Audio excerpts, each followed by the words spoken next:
Assalamualaikum warahmatullahi wabarakatuh. Alhamdulillah, Allahumma shalli ala Muhammad wa ala ali Muhammad, amma ba'du. Asyhadu an la ilaha illallah wahdahu la syarikalah wa asyhadu anna Muhammadan abduhu wa rasuluh la nabiyya ba'da. Raditu billahi rabba wa bil islami dina wa bi Muhammadin nabiyya wa rasulah. Rabbi adkhilni mudkhala sidqin wa akhrijni mukhraja sidqin waj'al li min ladunka sultanan nasira wa kul ja'al haqq wa zaqal batil innal batila kana zahuqa. Faqala Allah Ta'ala fil Qur'anil Karim wa minhum rabbana atina fid dunya hasanah wa fil akhirati hasanah wa qina adzabannar walhamdulillahi rabbil alamin. Pemirsa dimanapun yang menonton YouTube ini, bersyukur kita kepada Allah dan ucapan alhamdulillahi rabbil alamin.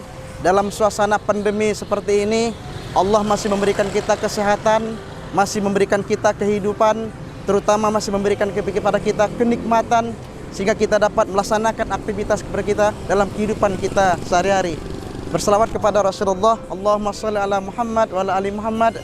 Semoga kita tetap istiqomah menjalankan sunnah Rasulullah hingga akhir hayat kehidupan kita. Pemirsa yang dimuliakan Allah, setiap kita ingin bahagia. Nah, dalam situasi pandemi seperti ini, terkadang kebahagiaan itu bisa luntur, bisa berkurang, atau mungkin bisa hilang. Kenapa? Karena mungkin datang kepada kita musibah, datang kepada kita bencana. Setidaknya kebahagiaan itu bisa timbul kembali. Ada salah seorang sahabat Nabi namanya Abdullah bin Abbas. Ya, Abdullah bin Abbas mengatakan, ya, bahwasanya kalau kita ingin bahagia, sebagaimana yang kita minta dalam doa kita, doa kita selesai sholat, Rabbana atina fid dunya hasanah wa fil akhirati hasanah wa qina adzabannar. Kita minta kepada Allah, ya Allah berikan kepadaku kebahagiaan di dunia, karena kita hidup berada di dunia, dan kebahagiaan di akhirat, dan jauh dari azab neraka. Abdullah bin Abbas mengatakan, ya mohon maaf, itu sahabat tadi mengatakan, kalau ingin bahagia, maka ada 7 caranya supaya kita bahagia. Pertama adalah kita ingin bahagia, tapi kan Nabi kita mengatakan, kalau kita ingin bahagia, laisal ghina an kasratil aradi walakinnal ghina ghinan nafs. Bukanlah orang yang kaya itu yang kaya hartanya, tidak, tetapi orang kaya itu adalah kaya jiwanya. Nah, bagaimana supaya kita bahagia fit dunia wal akhirah, apalagi dalam situasi pandemi seperti ini? Maka yang pertama sekali adalah qalbun syakirun, hati yang bersyukur. Quran mengingatkan kepada kita, a'udzu billahi minasyaitonir rajim, bismillahirrahmanirrahim, la in syakartum la azidannakum wa la in kafartum inna adzabi lasyadid. Jika kamu bersyukur, kata Allah, aku akan tambah, tapi jika kamu kufur, ingat azab Allah sangat pedih. Menjadi pribadi bersyukur. Dalam situasi seperti ini, syukuri apa yang ada. Jangan kita kufur, karena sikap hidup seorang muslim itu bersyukur ketika diberi Allah nikmat. Nikmat iman, terutama nikmat Islam, nikmat kehidupan. Kedua apalagi, yaitu bersyukur, sabar ketika ditimpa masalah, ditimpa musibah, apalagi dalam situasi pandemi seperti ini. Istighfar ketika kita bersalah kepada Allah, mohon maaf kepada manusia. Qalbun syakirun. Kalau ingin bahagia dunia wal akhirah, apalagi dalam situasi seperti ini, perbanyak syukur. Jangan menjadi pribadi yang kufur. Kalau kita kufur, inna adzabi lasyadid, sesungguhnya Allah, ya, azab Allah itu sangat pedih. Jadilah kita pribadi yang bersyukur. Orang yang bersyukur, orang yang paling kaya dalam kehidupan. Orang yang kufur, orang itu tidak akan merasakan nikmat yang Allah berikan kepada, karena dia tidak pernah dia syukurkan. Belajar dari Qarun, harta banyak, tapi dia tidak bersyukur. Allah tenggelamkan ke dasar bumi. Belajar dari Fir'aun, yang sampai dia mengatakan anna rabbukumul a'la, aku Tuhanmu yang tinggi, karena dia kufur kepada Allah. Dirinya, tentaranya, pengikutnya ditenggelamkan Allah di Laut Merah. Qalbun syakirun, orang yang berbahagia fit dunia wal akhirah. Jadi syukuri apa yang ada. Apapun profesi kita, pekerjaan kita, lisan kita alhamdulillah, hati kita juga bersyukur. dalam kehidupan kita. Tambah amalan sunnah. Rasulullah pribadi yang bersyukur. Ketika dia sholat malam, dia bersujud kepada Allah tengah malam. Dia sholat sampai bengkak kakinya. Ketika itu apa kata Aisyah? Ya Rasulullah, untuk apa kau lagi sholat malam? Bukankah dosamu yang dahulu, dosamu yang akan datang sudah diampuni Allah? Apa jawaban Rasulullah? Afala akuna abdan syakura. Apa kau tak mau melihatku sebagai hamba yang bersyukur? Orang yang kaya itu bukan karena hartanya, tetapi orang yang kaya pada dasarnya orang yang bersyukur. Qalbun syakirun. Satu.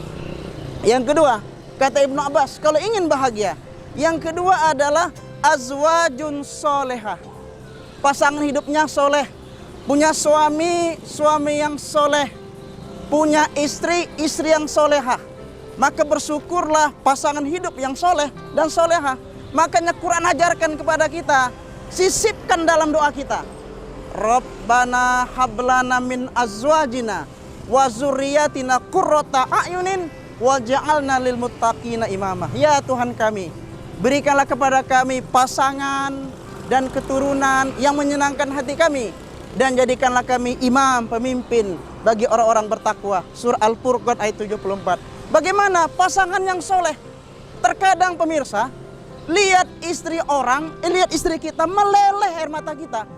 Tapi ketika lihat istri orang, meleleh air liurnya. Ini artinya apa? Dia tidak bersyukur, dia tidak syukuri punya suami. Kadang istri suami bilang pada istrinya, aku bersyukur lihat mendapat kamu.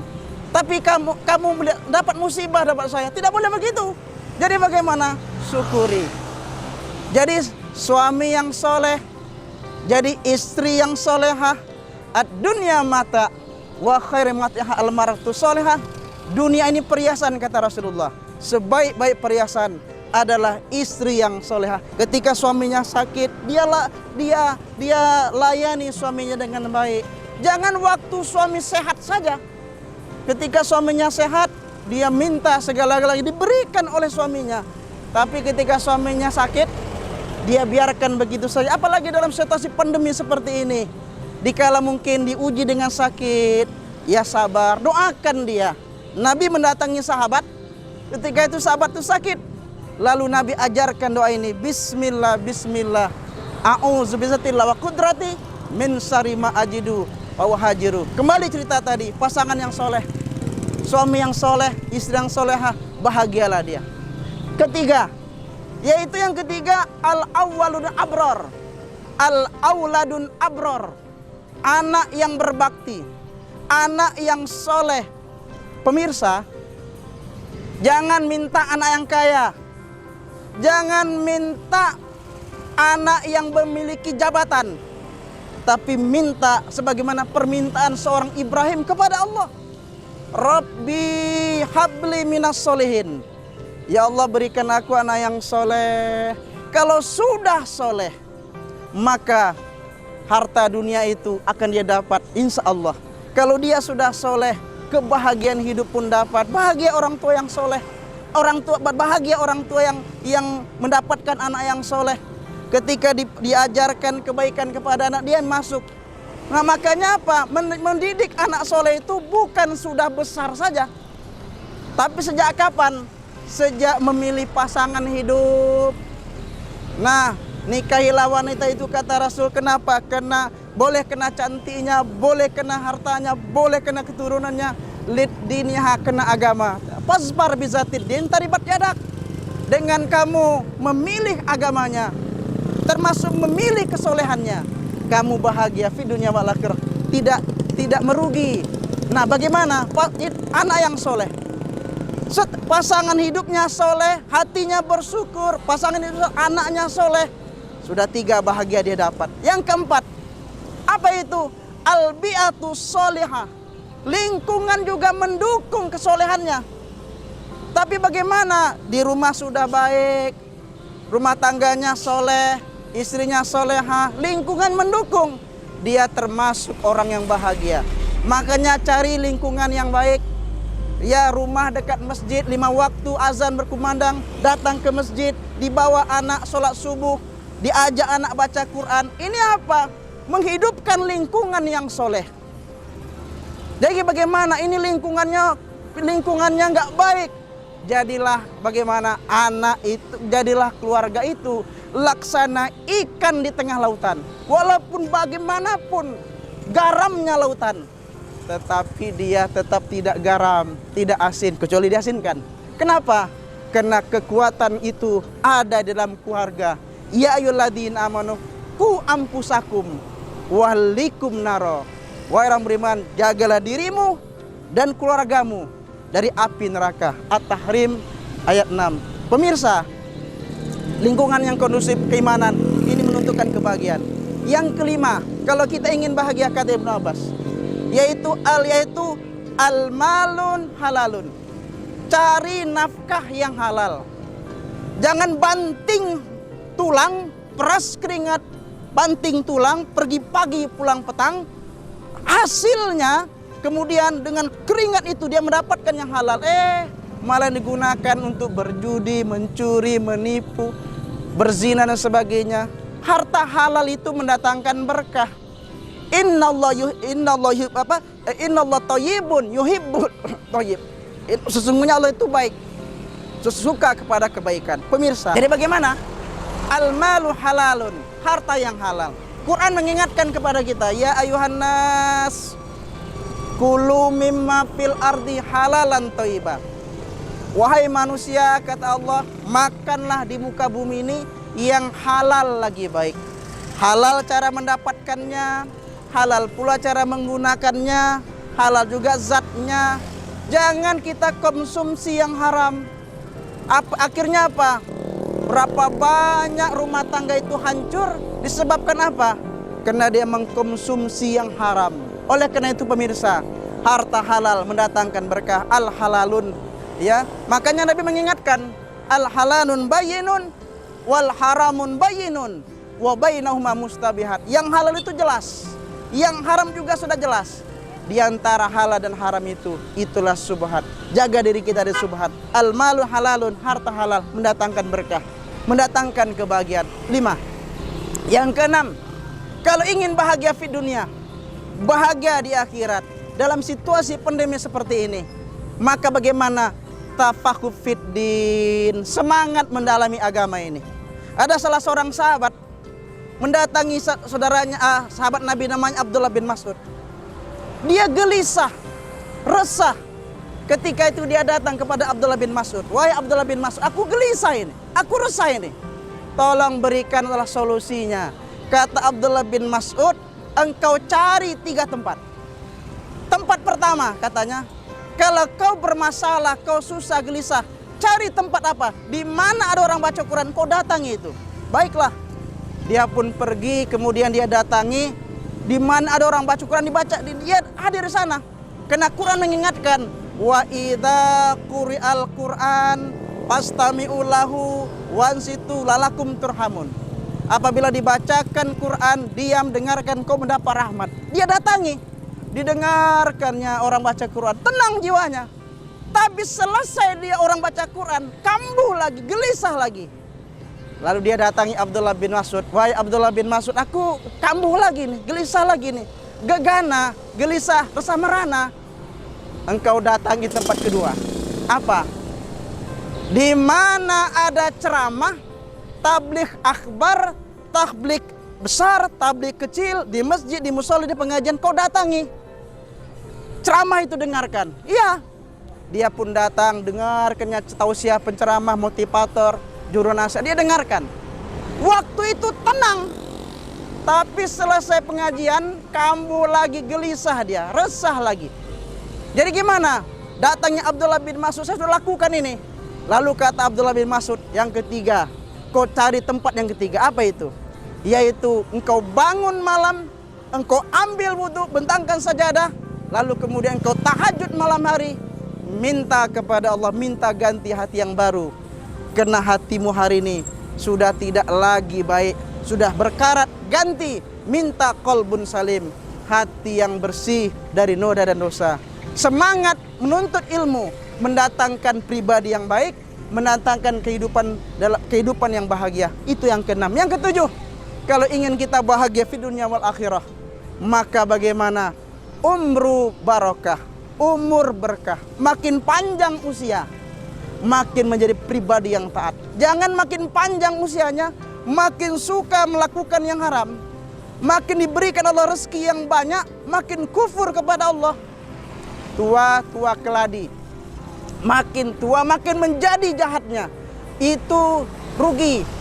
Diangkat Allah keberkahan. Berkah itu hadir kenapa? Walau anna ahlal qura amanu wattaqau la fatahna alaihim barakatim minas samai wal ar walakin kadzabu faqaznahum bima kanu yaksibun. Al-A'raf 96. Jikalau sekiranya penduduk negeri beriman dan bertakwa, niscaya Allah turunkan berkah dari langit. Bagaimana berkah itu datang? Iman diikuti dengan ketakwaan kepada Allah.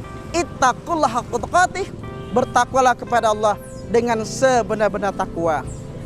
7 sebab inilah yang mendatangkan kebahagiaan di dunia wal akhirah, kata sahabat Abdullah bin Abbas. Pemirsa, hati yang bersyukur, qalbun sakirun, al-wa'az'aju soleh, pasangan hidup yang soleh. Kemudian al-awladun abrar, anak yang berbakti. Kemudian al-biatu soleh, tempat tinggal menunggu kesolehannya. Al-malun halan, harta halal. Kemudian tafaqquh fiddin, semangat dalam menuntut agama ini. Thalabul ilmi faridatu ala kulli muslim wal muslimat.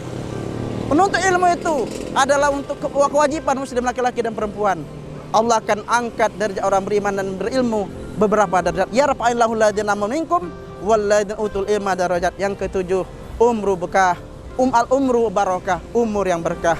Semoga kita semua diberikan Allah keberkahan, diberikan Allah dalam situasi seperti ini kebahagiaan fid dunya wal akhirah. Rabbana atina fid dunya hasanah wa fil akhirati hasanah wa qina adzabannar. Walhamdulillahirabbil alamin. Wassalamualaikum warahmatullahi wabarakatuh.